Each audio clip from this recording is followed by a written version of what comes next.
पद दिली पण त्या पदाची गरिमा आपण जपली नाही, म्हणून ही मंडळी स्वतःचा सन्मान जागृत करण्याकरता माननीय रणजितसिंह नाईक निंबाळकर यांच्या नेतृत्वाखाली आज काम करत आहेत।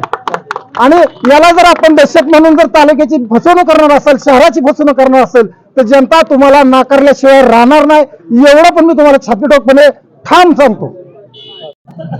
नमस्कार, मी अमोल प्रकाश भोटे, प्रभाग क्रमांक 9 ब मधून मी रणजितसिंह नाईक निंबाळकर, आमदार सचिन दादा पाटील, आमचे नेते तालुक्याचे अध्यक्ष शिवरूपराजे खर्डेकर आणि आमचे राष्ट्रीय नेते माननीय अजितदादा पवार यांच्या माध्यमातून मला या प्रभागाची उमेदवारी करण्याची संधी मिळाली, त्याबद्दल मी या सर्वांचे प्रथमतः आभार मानतो। राहिला विषय या उमेदवारीबद्दल जर आपण बोलायचं झालं तर माझ्यासारख्या सामान्य कुटुंबातल्या तरुणाला या मंडळींनं या प्रभागाचं नेतृत्व करायची संधी दिली। समोर जर आपण पाहिलं तर जे काही राजगट प्रस्थापित मंडळी आहेत त्यांना त्यांच्या कार्यकर्त्याला कुठंच न्याय देता आला नाही। त्यांना न्याय देताना त्यांनी सेवकाची निवड केली या भागाचं प्रतिनिधित्व करण्यासाठी, आणि खरोखर तसं बघायला गेलं तर शोकांतिका म्हणावं लागेल। जो कार्यकर्ता अहोरात्र त्या पार्टीसाठी झटलेला असतो त्याला किंबहुना त्या कार्यकर्त्याला न्याय द्यायचा सुद्धा यांना धाडस करता आलं नाही, आणि म्हणून त्यांना एका संस्थेत काम करणाऱ्या शिक्षकाला या प्रभागाची उमेदवारी द्यायची नामुष्की त्यांच्यावर आली। माझा काम करण्याचा उद्देश या प्रभागासाठी एवढाच राहील की हा बाजारपेठेला संलग्न भाग आहे आणि बाजारपेठेच्या समस्या ह्या व्यापाऱ्यांशी निगडीत आणि तिथं राहणाऱ्या कुटुंबाशी निगडीत असतात।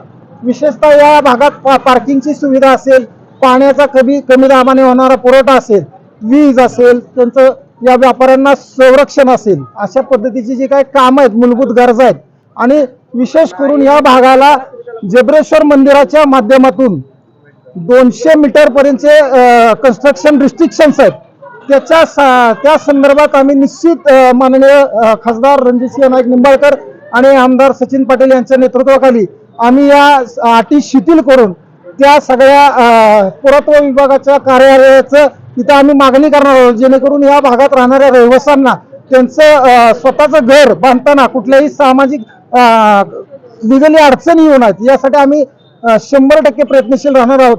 आणि निश्चितपणे या भागासाठी 24 तास 24/7 अशा पद्धतीने काम करण्याची तयारी आणि मानस ठेवून आम्ही या प्रभागात आता लोकांसमोर मतं मागण्यासाठी जात आहोत।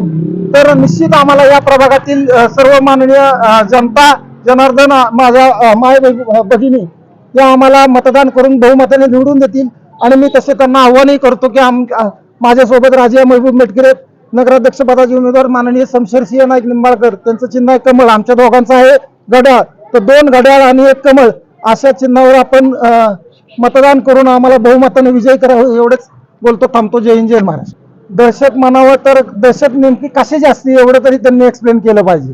आता नुसतीच आपण अफवा जर बोलत राहिलो तर माणसं एवढी पण काय दुधखुळी राहिलेली नाहीत। काय क्वालिटीची दहशत खासदार साहेबांच्या माध्यमातून, आमदार साहेबांच्या माध्यमातून तालुक्याने अनुभवली एवढं सुद्धा त्यांनी सांगणं गरजेचं राहणार आहे। दुसरी गोष्ट, मी सुद्धा त्यांच्यासोबत काम केलेला कार्यकर्ता आहे, आम्ही काय दहशतीला बळी पडलेलो नाही। दुसरी गोष्ट, आता या त्यांच्या गटातून म्हणजे राजे गटातून बहुतांश आमचे ज्येष्ठ मार्गदर्शक माननीय मिलिंदप्पा नेवसे जे मागच्या टर्मचे नगराध्यक्ष पदाचे उमेदवार आहेत, आत्ताच्या उमेदवाराचे सूचक आहेत, त्यांना जर इकडे प्रवेश करावा लागत असेल तर याच्यासारखी शोकांतिका नसेल। आता याला दहशत म्हणणार का आपण?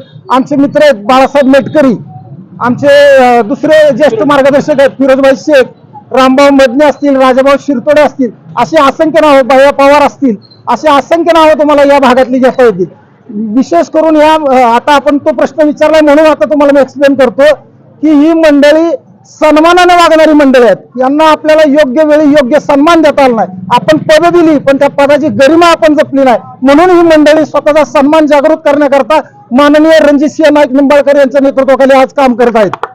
आणि याला जर आपण दहशत म्हणून जर तालुक्याची फसवणूक करणार असेल, शहराची फसवणूक करणार असेल तर जनता तुम्हाला नाकारल्याशिवाय राहणार नाही, एवढं पण मी तुम्हाला छातीटोकपणे ठाम सांगतो।